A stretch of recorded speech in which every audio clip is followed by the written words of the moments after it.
In the early hours of the morning, thousands of Florida families woke up to a Category 3 hurricane knocking on their door. We are going to have the full landfall impacts very, very shortly. Our team of storm reporters and meteorologists tracked Hurricane Idalia through Florida and Georgia as she left a trail of destruction behind. The destruction here from Idalia, really hard to take in all at once. While our local counties escaped the brunt of the storm, some were not so lucky. Yeah, it's a fair amount of work, and man, it's going to be a long road back. This is Action News Jax, continuing coverage of Idalia. From Jacksonville to Lake City and Brunswick, from Northeast Florida to the Big Bend, Action News Jax taking you to see the damage left behind from Idalia's strike on Florida. First Alert Doppler HD shows Idalia's movements from landfall around 7:45 to its location now over South Carolina. We have team coverage tonight spanning more than 200 miles from the Gulf Coast to the First Coast and up to Georgia's Golden Isles. I'm Tanika Hughes. I'm John Bachman. This is continuing coverage of Idalia. Almost 400,000 people still without power tonight in Florida, Georgia, and now South Carolina. Our team coverage starts with Action News Jax Ben Ryan live in Lake City. And Ben, you saw some severe damage, but the people you spoke with are all okay. And John, the neighbors and the homeowners that I spoke with certainly said it could have been a lot worse. Now, the wind gusts from Idalia certainly had an impact here in Columbia County and Lake City. I mean, just take a look behind me. That van was completely crushed. We showed you this earlier, and they had a tree cutting service really chopping up most of this tree that was uprooted from the storm. And they made a little bit of progress with the roof damage as well. They put a tarp over it until there's a permanent solution. And we do know, of course, that other areas of Florida were hit much harder, but there are community members here that still need some help.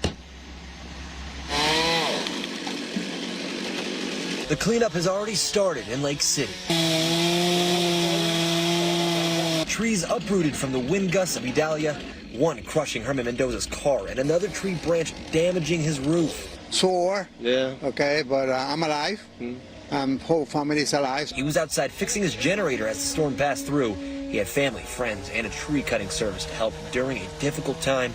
Thankfully, nobody was hurt. My wife was inside. She came running because she knew I was outside, so she was afraid. Well, we're going to get rid of it. We're going to move it, but it's just going to be piece by piece, and so our equipment can handle it. We ain't got it all on site. Like I said, this was just a last-minute thing, but you really can't prepare for this kind of stuff. Just a few streets down, an oak tree broke from its bottom, landing on the edge of George McGee's roof. We started to go into the kitchen.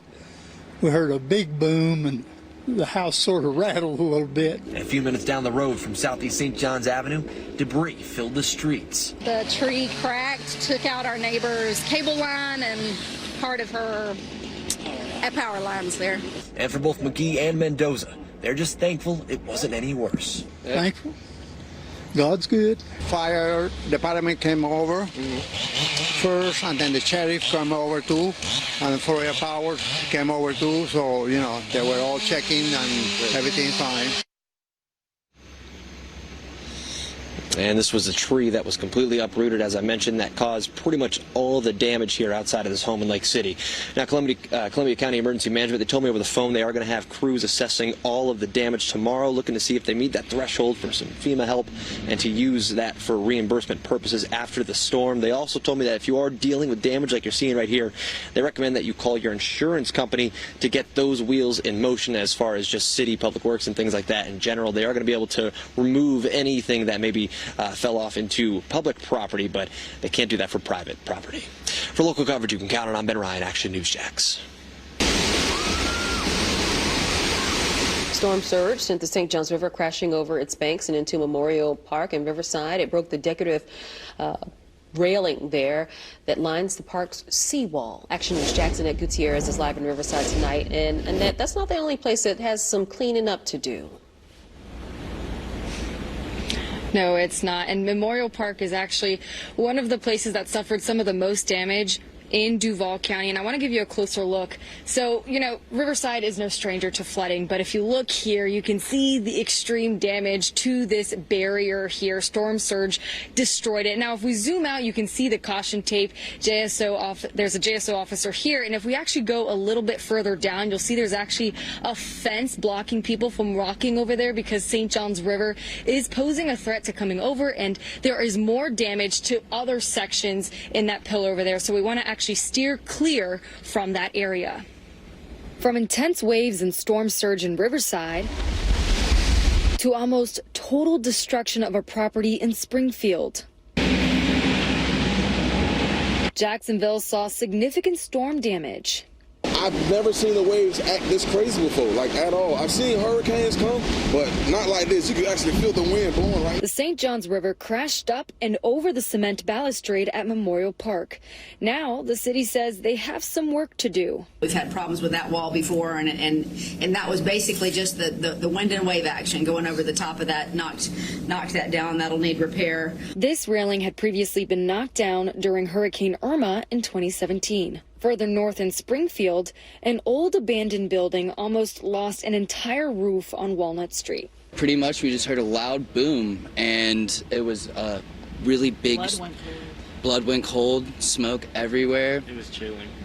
Looked out the window, entire building had fallen over. Neighbors say a gust of wind came through Wednesday afternoon, causing bricks to fall, glass to shatter, and a dust storm to roll through. Stuff on the porch didn't even move, but that whole thing fell, so it's a little horrifying. City officials who surveyed the damage say this building is more than 100 years old. It has also been condemned for years, raising safety concerns to nearby residents. Someone could have been walking by, a car could have been riding through, and could have been, injuries or even death as a result of this building being in the condition that it's in. So. And luckily, no reported injuries in that area, but those neighbors are asking for that building to be demolished because of those concerns. It's already at its breaking point, as you saw.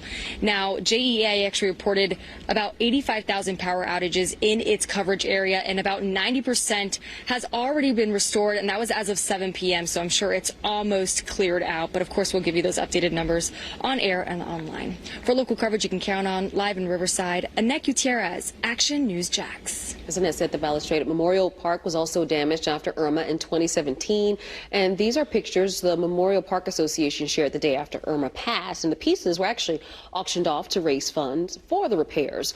The repair project was finally completed in July of 2021, almost 4 years later, so we're going to have to see how long it takes to make repairs this go round. John. More than 18,000 customers are without power in Glynn County, Georgia. It's thanks to wind from Idalia, of course. Action News Jack's Jimmy Marlowe shows us the damage from the wind in Brunswick and St. Simons Island.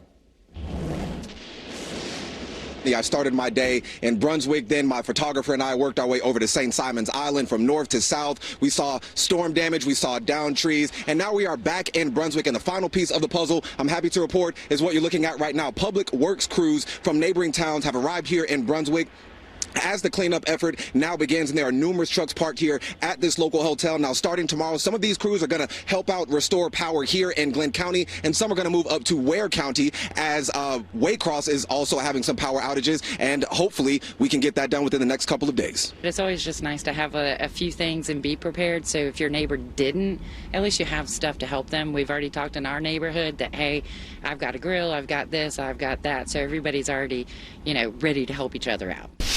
Tuesday, the storm preps before Idalia made landfall were centered around making sandbags to help protect against localized flooding in Brunswick. But flooding would prove to be the least of the problems for Glynn County.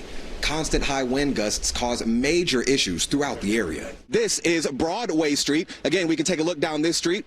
Not very much debris, not very many trees down, until we got a report about this, a massive oak tree that has fallen on power lines, and you can see that it is being held up by those power lines. Along with downed trees, the wind ripped off the roof of Maggie Mays in Brunswick. It caused the awning of this business to collapse, and the owner of this empty storefront says that the force from the wind caused the window to burst from the inside out onto the sidewalk. Now, as the cleanup effort begins and residents mentally prepare for the next storm, one local woman says to remember the power of community and the importance of pooling resources. I think you're a lot more likely to have your own needs met and find yourself with a surplus if your own needs aren't your top priority. The more we take care of each other, the more we're going to have.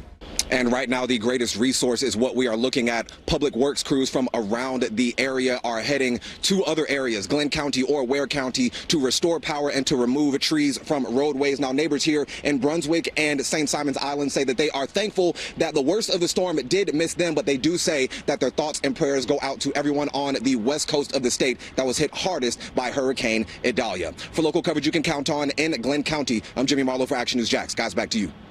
All right, let's give you a live look right now. Myrtle Beach, South Carolina. Idalia now a tropical storm. The CBS affiliate in Myrtle Beach says almost 1,000 people in that area have lost power already.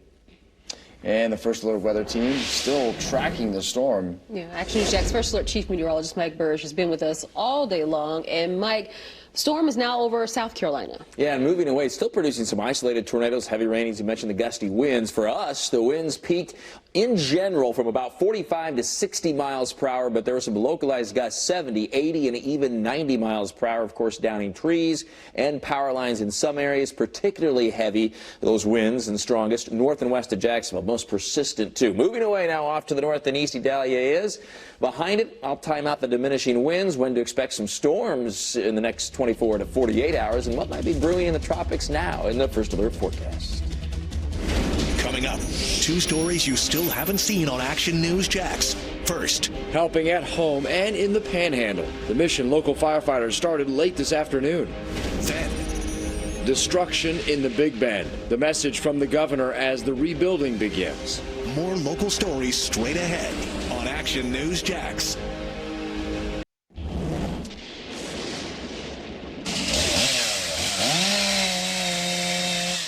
Oh yeah, some Jacksonville firefighters were on road clearing duty today. They took out their chainsaws and other heavy equipment to remove trees that fell all across the city. Firefighters from around Northeast Florida are now heading to help people in the Florida Panhandle, where they really need the help. Members of Florida Task Force 5 came to JFRD headquarters yesterday. It's made up of firefighters from Jacksonville, St. Johns, and Clay counties. About 5:30 tonight, the state ordered them to go west to Madison County. This is video from I-10 in Madison County this afternoon. The emergency management office there says that there is widespread damage and a curfew in place tonight. They're also asking people to email in the location of damage and attach pictures if they can. More help from Northeast Florida today. 4 911 communications specialists from Nassau County are headed to Suwannee County. The Bradford County Sheriff's Office sent 2 teams to Lafayette County. Communities in Florida's Big Bend took the hardest hit from Idalia. The storm made landfall in Keaton Beach around 7:45 this morning. And here's some video from Perry and Taylor County as the storm made landfall. Governor Ron DeSantis visited that small town this afternoon, and Action News Jax Robert Grant was there. You can see the destruction here from Idalia. Really hard to take in all at once. Look at the mangled metal here. This is from what looks like an old antique shop that was in the downtown area, again in Perry of Taylor County here. And as you got to look down farther, you can see some folks coming out here starting to clean up. You also will notice the traffic lights are out. That's because power is down in pretty much a majority of the entire town of Perry and the rest of the county here. FDOT does say that they are headed down here. They have generators to try to restore some of these traffic signals, and a lot of the other ones in counties like Columbia County, back in our viewing area, struggling with the same thing. But as we walk down, kind of show you some of the other destruction we're seeing here in Perry. The governor was also just here. I appreciate everybody rallying around, people stepping up, and really appreciate the resiliency that I'm seeing. Look at the palm tree just completely snapped there, and then more of that metal wrangled as a result of the strong winds as the center of Idalia moved right through this area. Taylor County Sheriff also speaking during that press conference with the governor, saying that everyone needs to stay home right now because of the roads in this area, the trees that are down, the power lines that are down. It is not passable. Stay home. He says let law enforcement do their work first and clean up then you can get out. FDOT, as I said, headed their way. We have National Guard member, we have utility crews, everyone doing everything they can in the current time, but the governor saying it will take a little while. That's the latest right now. With local coverage you can count on in Perry, I'm Robert Grant, Action News Jax. Idalia's impact also felt in Tallahassee, where a tree fell outside of the governor's mansion. The First Lady, Casey DeSantis, shared this picture on X, and she says that the oak tree is at least 100 years old. Well, let's show you the power outage situation across our state, and you can see that it follows the path of Idalia. You see the hurricane made landfall here in Taylor County, right at the Big Bend, and then went straight up this way to southeast Georgia. So this is where the severe outages are. But let's start at home here in Duval County. So let's go ahead and look at the Duval County updated as of 10:48 p.m. So just about a half an hour ago. We should maybe refresh this if we can. But at that point in time, there were 920 customers without power. It's actually been that way for a while. Look, all right, good. They have made a little more progress. Those are the stubborn ones that are harder to get to. But 644 still without power in Duval. Let's hit Nassau County and see what they have. They have 1,485. But if you look, they're tracking out of 52,000. So that's still a pretty low percentage of people without power. Now let's get into the real big reds here. This should be Taylor County. Let's hit that up. Here it is. Look, of the 13,771 tracked, there are 13,676 customers still without power tonight. Huge percentage of people right along the path there that are without power. Local kids are getting one more hurricane day off. Take a look at the map, and the schools you see in blue will be open tomorrow. The red counties are closed, and that includes Duval, Putnam, Baker, Union, Ware, Camden, and Glenn counties. You can find more information on the closures in the crawl on the bottom of your screen and on our website, actionnewsjax.com. Now, it's the Chief, Jacksonville's most accurate chief meteorologist, Mike Burrish. Idalia continuing to move away. The latest advisory from the National Hurricane Center out within the last 15 to 20 minutes. Coastal South Carolina right now north of Savannah, south of Myrtle Beach, headed off to the northeast, swiftly moving at about 21 miles per hour, continuing to lose its strength because it's over land now. It will go back out over the Atlantic tomorrow and kind of hold steady state to perhaps weaken slightly. There's quite a bit of shear here, so it's not going to strengthen a great deal. It wouldn't appear, at least in the next couple of days, and it does not appear, even though hangs out here and meanders a little bit over the western Atlantic, it does not appear that this will take a full loop and turn back toward the west. Always more in Talking the Tropics with Mike at actionnewsjax.com and our free First Alert weather app. Let's take a look at the rest of the tropics. What might be brewing? Because this time of year, it's not uncommon to have multiple systems, right? Well, good news in the Gulf of Mexico and the Caribbean, not even much in the way of cloud cover. Now, we do have multiple waves over the Atlantic. In fact, we still have Cat 2 Franklin moving just by Bermuda. Didn't take a direct hit, but tropical storm force winds today, and that's been sending an easterly swell to our beaches, but that'll continue to move off to the northeast and move away. No other land impacts. Little disturbance in the middle of the Atlantic, doesn't have much chance to develop. And we do have a pretty strong tropical wave coming off the coast of Africa here, but it looks like that stays well out over the Atlantic, but it could become named in the next few days or so. Here is the actual track of Idalia, and this is pretty interesting because the National Hurricane Center upgraded this to a tropical depression Saturday.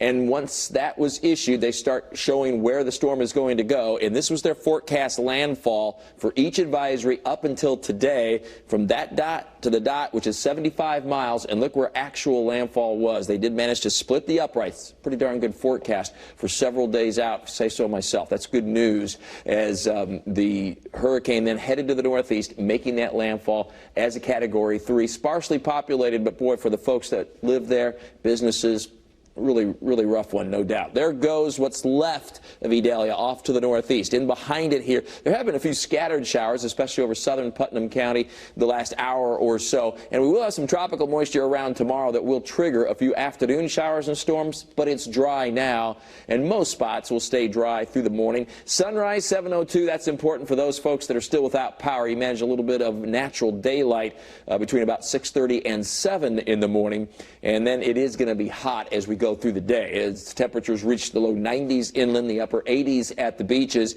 And I mentioned the scattered showers and thunderstorms that will be developing as we go into the afternoon, especially tomorrow. Maybe a shower to the south, but by 5 p.m. a scattering of showers and storms may impact the afternoon commute. A scattered shower storm mostly inland on Friday, and then we dry it out just in time for your weekend. Always in view in the First Alert 7-day forecast right through Labor Day. Seasonably hot, and then temperatures go up a little bit by the middle of next week. week. ActionNewsJax.com. You can download for free the First Alert Weather app. And tomorrow morning, Garrett Beanball with your First Alert forecast. Small towns in Florida's Big Bend got hit pretty hard by Idalia's wind and rain. This is some video from earlier this morning in Cedar Key. The small town just juts out into the Gulf of Mexico, so surrounded by water on all sides. And today that water inundated the community. Action News Jack's Ben Becker returned to Cedar Key after authorities opened the bridge this afternoon. Idalia is far gone, but it clearly left the most damage here at the faraway inn. You can see behind me, doors blown out. This bungalow over here, it looks like a bomb went off and knocked a hole through it. On the ground, a microwave, a TV, a sink. Total destruction. And I spoke to the owner who just couldn't believe what she saw. This is the first time we're seeing it. We got a few videos from some of the locals, but it's the first time we're seeing it up close. So it's kind of, you know, it's a lot to take in. Anytime a rainbow is out over the Gulf of Mexico, but it doesn't really indicate the kind of destruction that came here. Here's a restaurant behind me. This is 83 West. That used to be a dock outside. That is long gone, and the owner told me this is just a shocking experience. It's a fair amount of work, and man, it's going to be a long road back. And you can see Dock Street is still a mess. Officials say there's no electricity, no water, and no sewer. From Cedar Key, Ben Becker, Action News Jax. Nassau County deputies are investigating a deadly shooting in Fernandina Beach. Deputies say 2 people were shot about 5:30 this morning on Nottingham Drive. Both people were rushed to the hospital and one of them died. Deputies detained a person believed to be the shooter. Sheriff Bill Leeper said the house is, quote, not a stranger to law enforcement.